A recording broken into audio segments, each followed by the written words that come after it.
All right, so thank you everyone so much for coming today, and we're going to go through a mindfulness class. So lovely to have you all here. And I've got head office supporting today. So there we've got the lovely Abby, and she's going to be putting on the PowerPoint and things. And at the end of the session today, so I will talk through quite a few resources and things that you can use yourself to support your own mindfulness practices. And at the end of the session today, we will send you a PDF from head office, and that has got some of those resources listed with links. So if there's anything like that that you want, we will be sharing that at the end. But also it's really nice to have some interaction in these classes. So please do feel free to share if there's something that you do that works really well for you at home, or if you've had some experience of heard or someone else's story of something that's worked, then please do feel free to share. Also, it's really important, I want you to feel comfortable today. So if at any time you do feel like you want to turn off your video, please feel free to do so. It's lovely to see your beautiful faces, but at any time if you feel like turning it off, you can do that too. Also, I have found in the past, sometimes when we are going to do a breath practice. If you prefer to lie down for that, then please do turn off your video and lie down and do whatever makes you feel comfortable. So please know that this is time for you today and time for you to feel comfortable and enjoy and learn hopefully something new. So I'm Renee, as I mentioned before. I am a Look Good, Feel Better facilitator. So I've been working with Look Good, Feel Better for several years. And I'm also a nutrition and lifestyle coach and working towards a Bachelor of Natural Medicine degree. So I'm very passionate about holistic health and holism. And, I really strongly believe that the body and the mind are connected. And that's where mindfulness comes in as the things that we potentially can do to support how we're feeling on any particular day. So that's what this class is all about today. Again, if you want to share, please do unmute yourself at any time. And there's also the chat bar, so that is there. If you don't feel like talking, you can pop any notes in there, and I will respond to those as well. So before we start, I'd like to guide you through a breathing technique called box breathing. Box breathing has been around for a long time. It is simple and easy to remember. A box has got 4 equal sides, and what I'm going to teach you is the 4 parts of box breathing. So we're going to breathe in for the count of 4, hold for the count of 4, exhale for the count of 4, and then hold for the count of 4. So we'll do several rounds of this, and it will give you a chance to get used to the breathing technique. I'll talk you into it, so we won't start straight away, but also really important to know that when you're doing any breathing technique, it's important not to force. So you don't want to feel like you're straining or you're gasping for breath. If it feels difficult, just shorten the intervals. So 2 or 3 second intervals are fine. If you find this practice is something that you do like doing, you should be able to extend it in time. So that's no problem at all. Again, just with the breathing technique, it's, sometimes it's something you think, oh gosh, I don't have time for that. But perhaps we, could take 5 minutes off Facebook or, just flicking through our phone, for example, to do a breathing technique that might really help to set us up for the day or for the evening.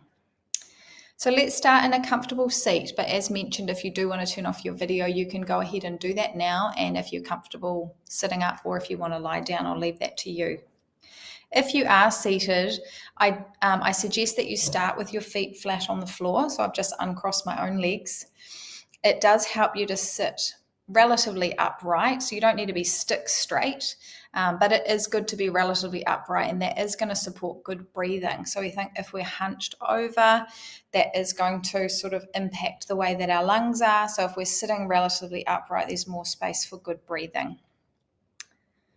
So mindful moments are all about comfort. And if you do find a practice of something, perhaps a breathing technique, something that you want to practice at home or a guided meditation, I do encourage you to make sure that you're comfortable when you do that, so it feels restorative and it feels like a rest. So it might be lying on the couch and popping a cushion under the back of your knees. If anyone's had a lovely facial or something, they often slide a lovely cushion under the bottom of your knees, and that's really supportive for the health of your legs, and also just not get aching, and it just feels really comforting.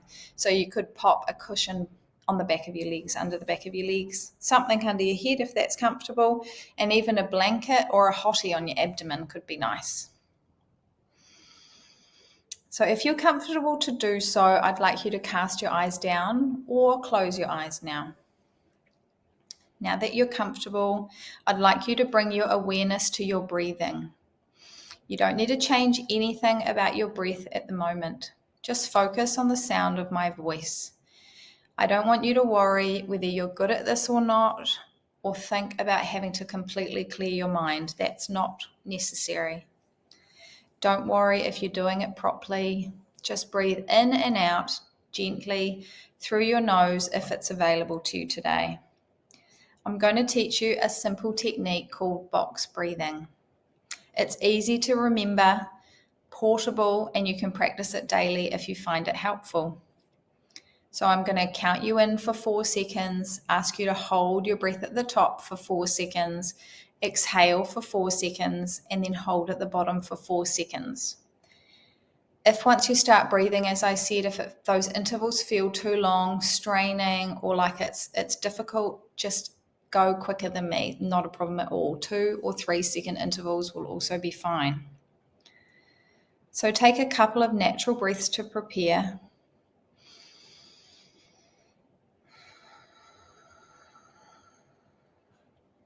And now breathe in for 1, 2, 3, 4. Hold 2, 3, 4.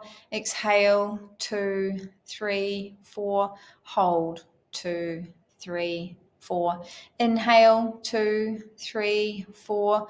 Hold 2, 3, 4. Exhale 2, 3, 4. And hold 2, 3, 4. Inhale 2, 3, 4. Hold 2, 3, 4. Exhale 2, 3, 4. And hold 2, 3, 4. Inhale 2, 3, 4. Hold 2, 3, 4. Exhale 2, 3, 4. And hold 2, 3, 4. Inhale 2, 3, 4. Hold 2, 3, 4. Exhale 2, 3, 4. And hold 2, 3, 4. I'd like you to repeat this for another 3 to 5 rounds in your own time.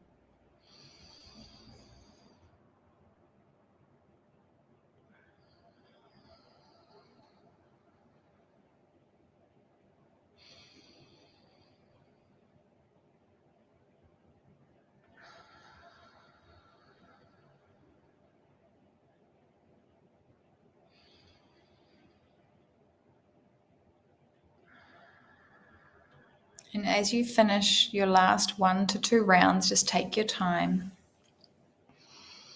I want you to again start with focusing on the feeling of your feet on the floor beneath you, of your back in the chair, and your shoulders relaxed. And when you're ready, you can wriggle your fingers and maybe move your feet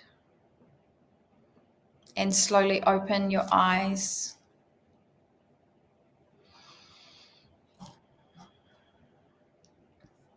How's everybody feeling now?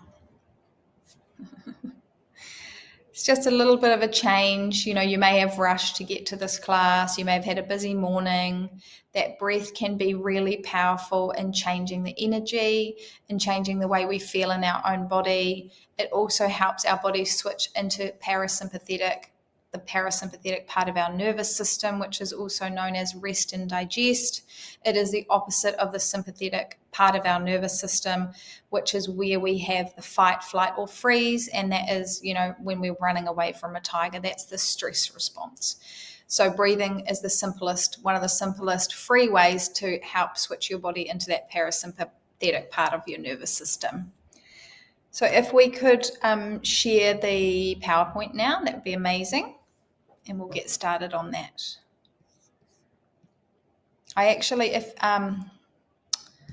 Can we move? Oh, I know I can move that myself. Don't worry. I'm just going to move myself around so I can see it.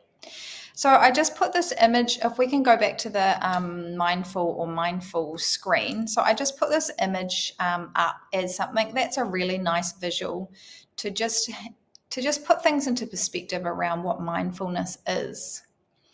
And when you look at this picture, it sort of shows you, let's say it's a man or a woman, and they're in the park with their dog going for a walk. And our lives and our minds do get really busy. And I think particularly for women, even more so. We often have so many tabs open in our brain. There's so many things going on. So for this person, they've got mail in the letterbox. They've got, looks like they've got a speech coming up. They've got all sorts of emotions. There's a song going in their head. Looks like maybe some dirty laundry to worry about, perhaps bills to pay, work, thinking about emails coming and going. There's a lot going on at any one time. And being mindful is actually not clearing your brain of those things. But if you look at the dog is at the park in the present moment looking at the trees. And wouldn't it be nice? But doing some mindfulness practice can actually help get us a little bit somewhere in between, maybe a little more towards how the dog thinks. Being more present in the moment, that is, a really core concept of mindfulness. Does anybody have any comments or thoughts on that image? It's quite a good one, isn't it? So we'll move on to the next slide now. So one really simple technique in terms of mindfulness is groundedness or earthing. Has anybody heard of this technique? Yep. So it's really simple, and it's something all of us can do daily if we choose to do so. And it's about spending more time in nature. And for you, it depends. For some people, they feel grounded when they're working in their own garden. Maybe your hands are in the dirt. You might be planting flowers, working with plants, or maybe it's your vegetable garden. When you're in the vegetable garden, you feel that groundedness. For other people, it might be something like spending time at the beach or in the ocean, or maybe it is just walking on the beach. So that can be a really good grounded technique. Is anybody into walking outside or maybe hiking? Bushwalks, yeah, I mean, that feeling. And I was talking to someone about hiking the other day, and she said it's like a cleanse for the brain. It really does feel very refreshing, I find, being in the bush. So whatever that is for you, can you integrate that? Can you keep that in mind on a day where you might be feeling really stuck, or you might be feeling really exhausted, or maybe you're feeling really unwell? Can you get out into your own space? Can you get out into your own garden? Does that make you feel a little bit better? So I guess that's what this is about. And then I've got, sorry, Helen. I've got you're muted, Helen. Can you unmute yourself? Yeah, just having your feet on the ground is really lovely, bare feet. And just connecting with the earth, it's like a connection. That helps a lot. Totally agree. And that is what earthing is, and groundedness. So, for most of us, we can get outside and we can get our feet on grass close to our homes or close to where we live. So that is something, and obviously as it gets colder, that gets less inspiring, but it does work year round. And even going to the beach with bare feet is helpful as well for groundedness. So up there on the screen, I've got some of my green zone tips, and my green zone tips, what I call the green zone is the parasympathetic part of our nervous system again. So we're wanting to keep our body, encourage our body to be in that parasympathetic part of our nervous system as much as possible.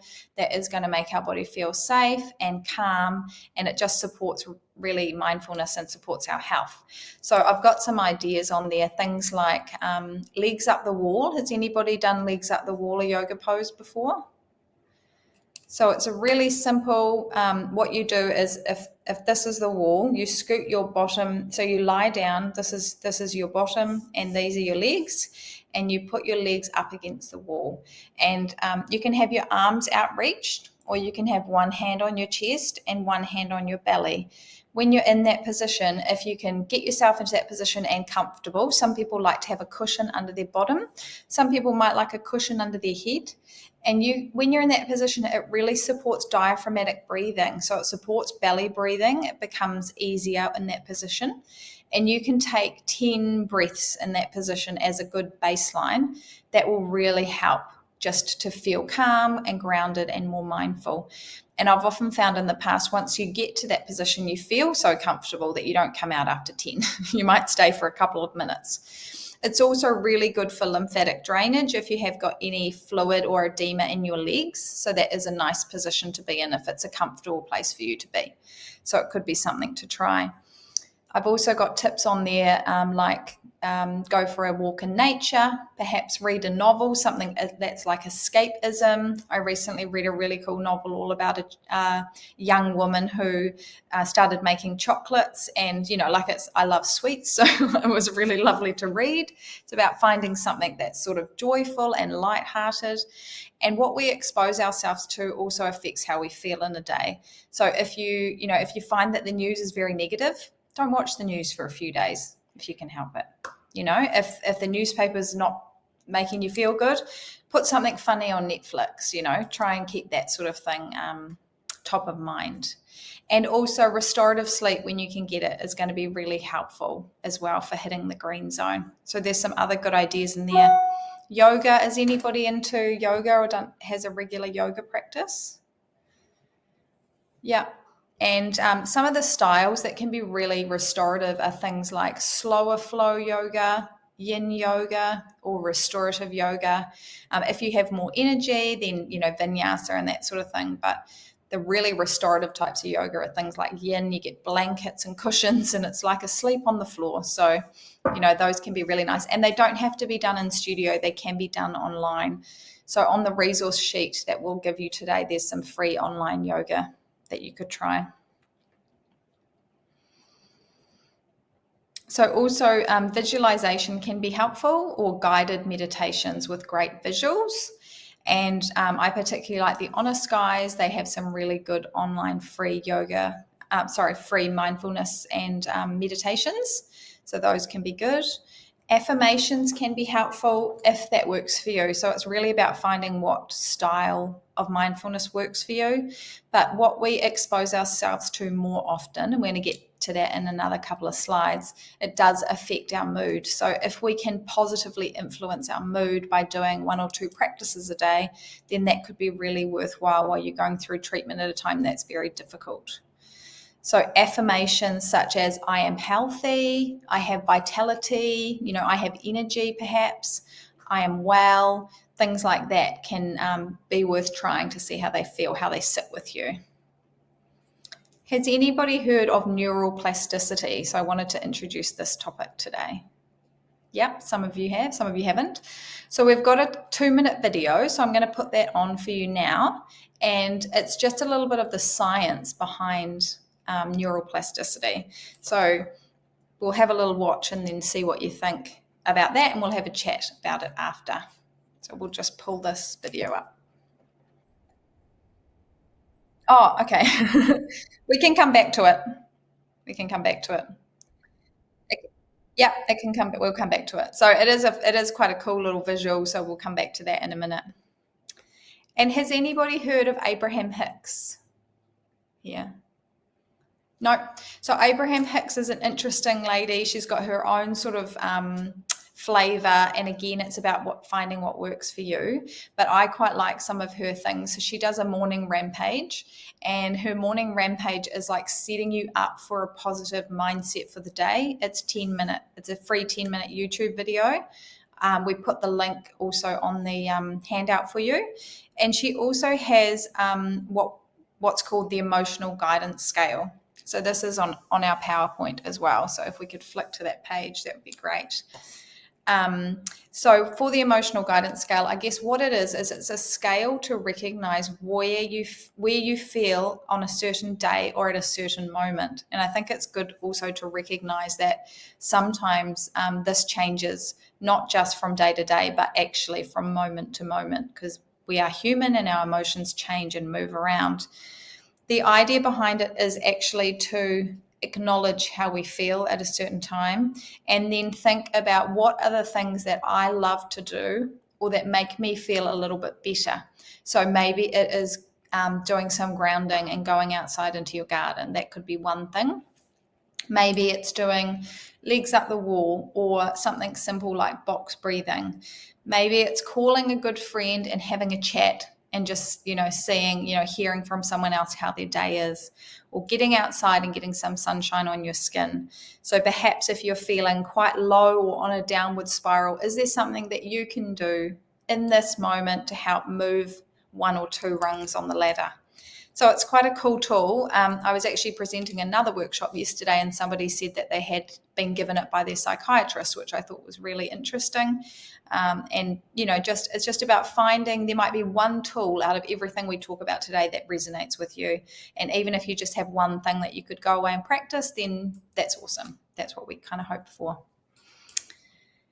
So if we could go to the dose chemistry, that would be amazing. So I wanted to introduce a topic which I've recently learned about, which I find really cool. And it's not new because the happy hormones in our body are not new, but it's called dose chemistry. And dose stands for dopamine, oxytocin, serotonin, and endorphins. And all of those are our happy hormones. So again, if we were thinking about, say, the emotional guidance scale, then, and we could think about how we feel on any one day, if we aimed to do one thing out of each category per day that helped us to feel, to give us a little bit of a boost, a dopamine boost, an oxytocin boost, serotonin, or endorphins. Dopamine is our reward hormone. So we actually get dopamine if we post something on Facebook and 50 people like it. So that's not necessarily something we're going to do every day, but dopamine boosts can come from lots of other things too, including just getting a hug from somebody. So there's, different ways that we can look at boosting these happy neurohormones.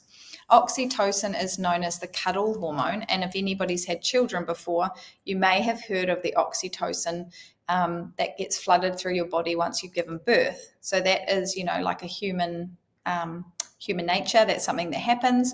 It's known as the cuddle hormone. So actually, if you give somebody a hug for 20 seconds or longer, it actually releases oxytocin in your body. So that's really nice to know. Also, cuddling a pet or a loved one can release oxytocin. And then serotonin and endorphins. So you would have heard of endorphins maybe relating to exercise. So if we do get to go outside in the sun for a walk, that will help to release endorphins in our bloodstream. And it's just about having this information and knowing that there are certain things or certain triggers for these hormones that could really help our day. Excuse me. Just have a little sip of water. So has anybody heard of the dose chemistry before, working towards being more in the dose chemistry? It's quite a new thing. There we are. So that's just a reminder. And then the next slide, if you've got that there, that has a lot of the things we can do. Yeah. So it includes spending time outside in nature, and even in I think it was even in endorphins, eating dark chocolate. I mean, I wouldn't find that hard to do. I don't know about anybody else. Easter's coming, we all need more endorphins, so we've got to get that chocolate out. Maybe not at breakfast, perhaps wait till the afternoon. But if you look at it like this, I mean, I just found this visually a really helpful slide, because we could possibly even look to do one of each of these things in each day, and that would be maybe realistic. Cuddling a pet, if anyone's got dogs or cats, a lot of us can do that. Getting some sunshine on your skin, or having a cold shower. Has anybody experienced cold therapy? Not yet. I urge you to try it. It is really good as a grounding technique as well. Not only that, it stimulates your mitochondria, the energy center of your cells. So, and it also helps to so when you get very cold, your blood all gets pumped into your organs. And as you warm up, when you get out of the cold, your blood then gets pumped to your extremities. So you get a boost of energy.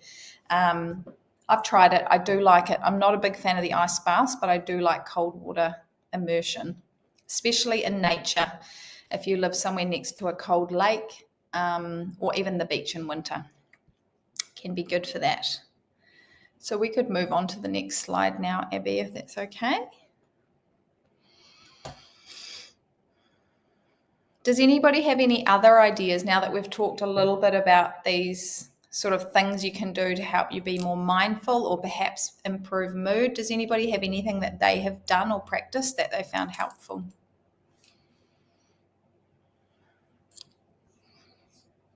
Oh, sorry, Helen, could you unmute? Oh, there we go. We missed the start of that, Helen. Sorry. Thank you for sharing. I find like anything tactile, like if I pick up my knitting or do some clay with clay, anything that's really tactile helps me. That sounds lovely. Yeah, it's just, I don't know, maybe it's just the concentration, or maybe it's, yeah, I'm not sure, but that does help.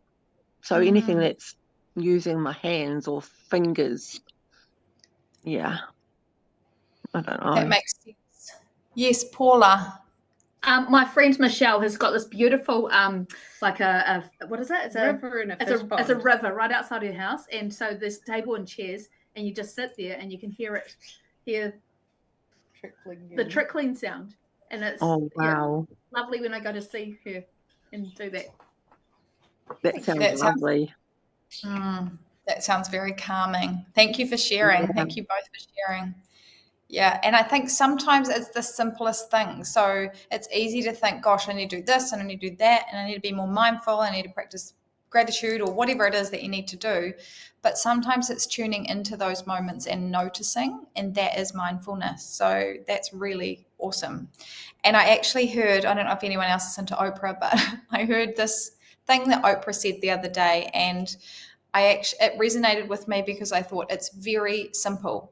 And she said her goal every morning is to start by saying thank you for today. And, you know, it might be thank you for my family, it might be thank you for my friendships, whatever it might be. It was generally just starting the day with thank you. And I thought that's probably quite an easy one. If it resonates, it's quite an easy one to implement, that you start the day by saying thank you. And it might be thank you for where I live because of the gentle water running sound that I hear when I wake up, you know, for example. It can be just, you know, and every day we don't feel thankful every day, and that's normal. And also when you're going through treatment, that of course is going to be more challenging, but it does help just to have that, those positive bits, those positive sort of nuances in your day will be supportive of your overall mood and energy. So worth a try, perhaps. So we can play this neuroplasticity. Is that ready to go, Abby? Cool. So we'll play this. It's just 2 minutes long.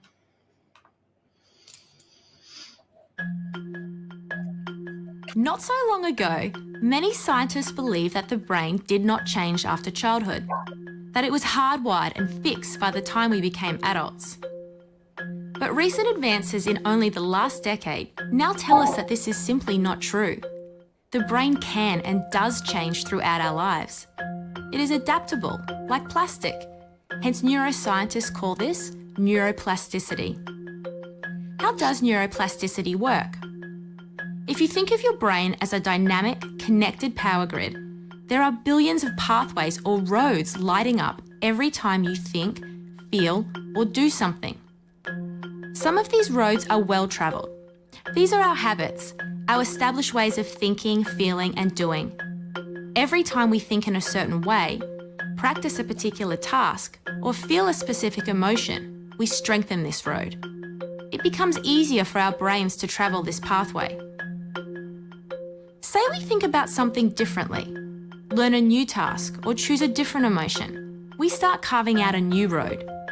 If we keep travelling that road, our brains begin to use this pathway more, and this new way of thinking, feeling, or doing becomes second nature. The old pathway gets used less and less and weakens. This process of rewiring your brain by forming new connections and weakening old ones is neuroplasticity in action. The good news is that we all have the ability to learn and change by rewiring our brains. If you have ever changed a bad habit or thought about something differently, you have carved a new pathway in your brain and experienced neuroplasticity firsthand. With repeated and directed attention towards your desired change, you can rewire your brain.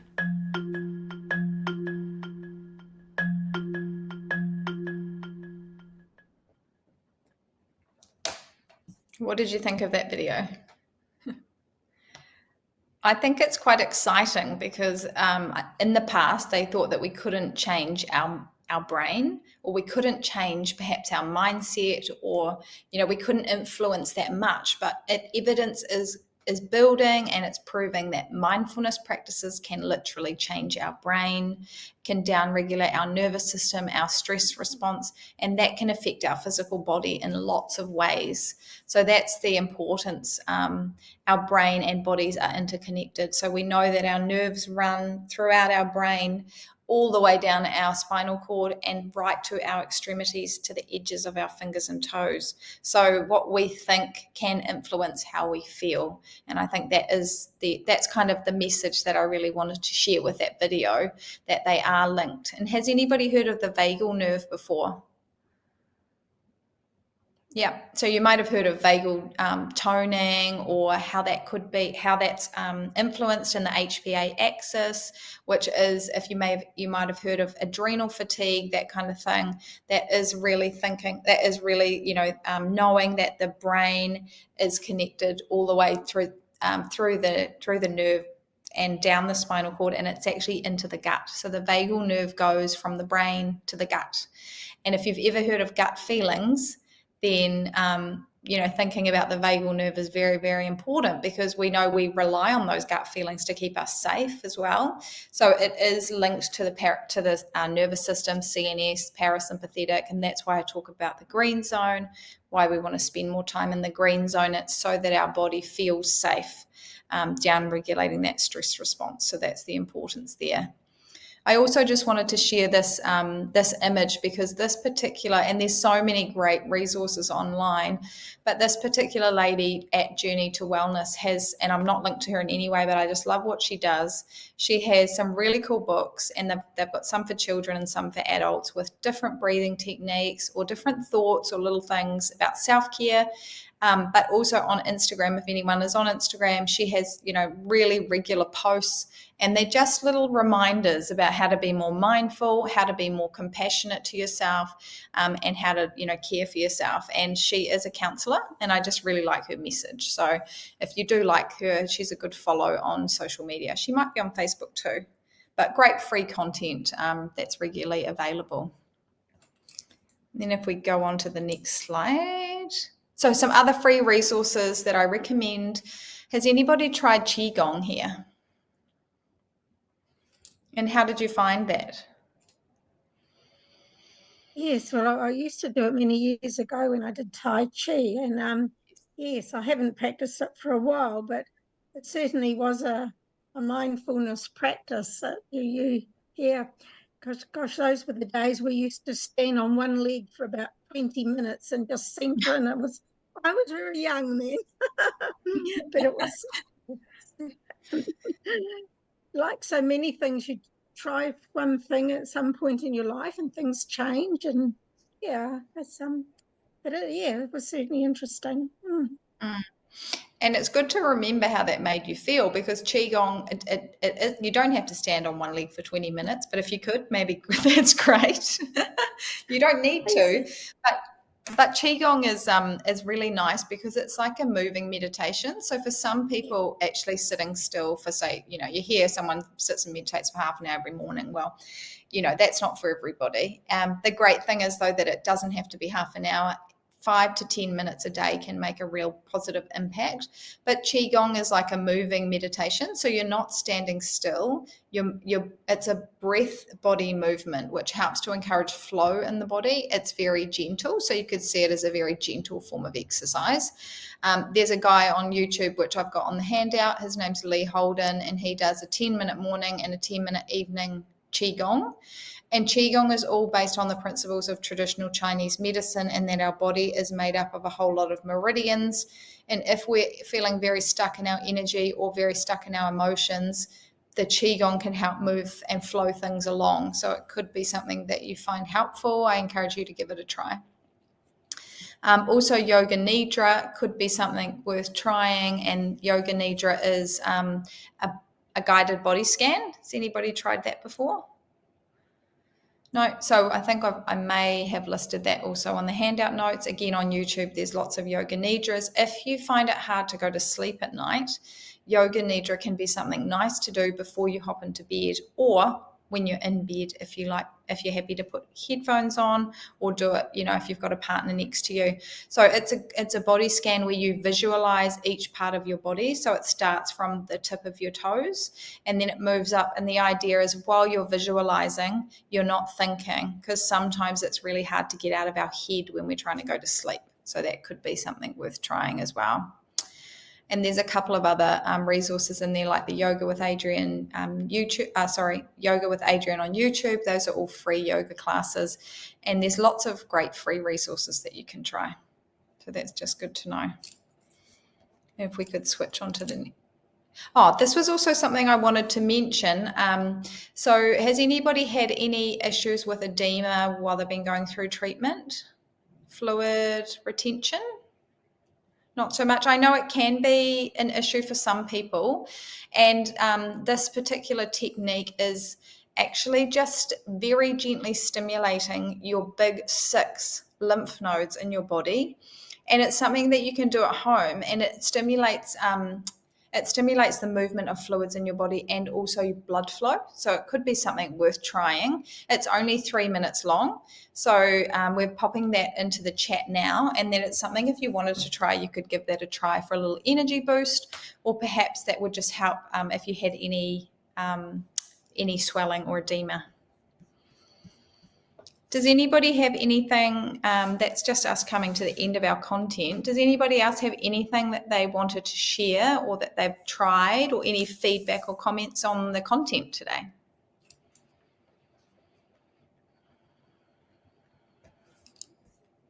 Talking about the lymph massage, it's a good preventative. I know that because I've had lymph nodes, a dissection. Yes. Yes, I try and practice the massage, kinds of massage to prevent it. And I've never had any lymphedema, but still mindful that, it could happen if I'm not careful. So Yeah. Good. Great. So you could give that a try just to see where those big 6 are. And then when you remember them, he also does, the man that teaches it, he's a chiropractic doctor. He teaches them in order. So they're in order of, I think, the way that the lymph moves through your body. So it kind of has there's a background to the reason why he teaches in that order. So if you found it useful, then perhaps teaching it, trying it. I've felt when I've stimulated the first point before, I've heard a Googling. Oh. So that it's actually moving. Yeah. So, I mean, it's these little things that we can try it's a little self-care technique, but I just thought it'd be worth sharing and something that some of you may want to try. Did somebody else want to share? Yeah, I just need to unmute. Was it you, Helen?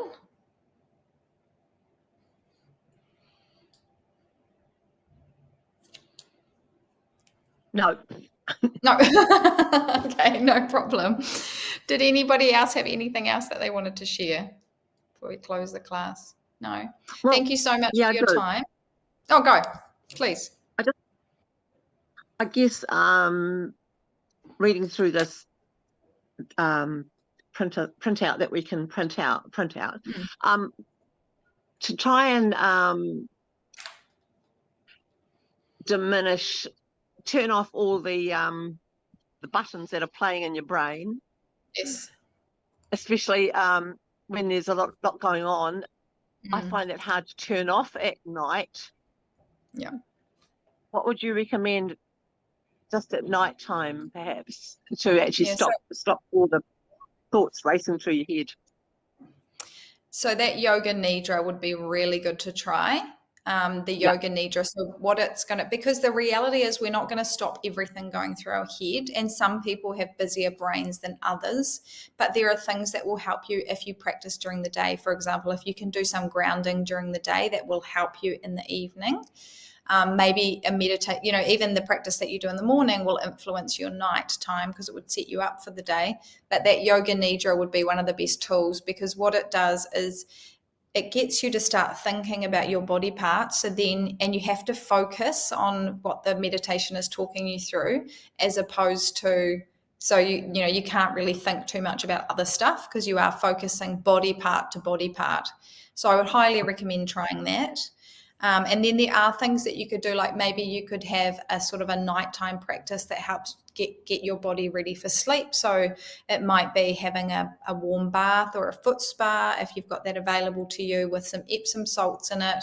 They're very high in magnesium. They can help to, you can absorb really well through the skin, and that could help prepare you for sleep. So maybe just a little nighttime ritual, or maybe taking some magnesium orally. If that's, all okay with your oncologist, then you could try having some magnesium in the evening. It's a muscle relaxant. So it's magnesium is involved in over 300 processes in your body. So it's very helpful to help calm the nervous system and get you ready for sleep as well. So, or there are other herbs, the different herbs that you can try, maybe a nice herbal tea. Like a nighttime tea, if anyone's had that, just like a little bit of a ritual can be very supportive for good sleep. Thank you. Is that helpful?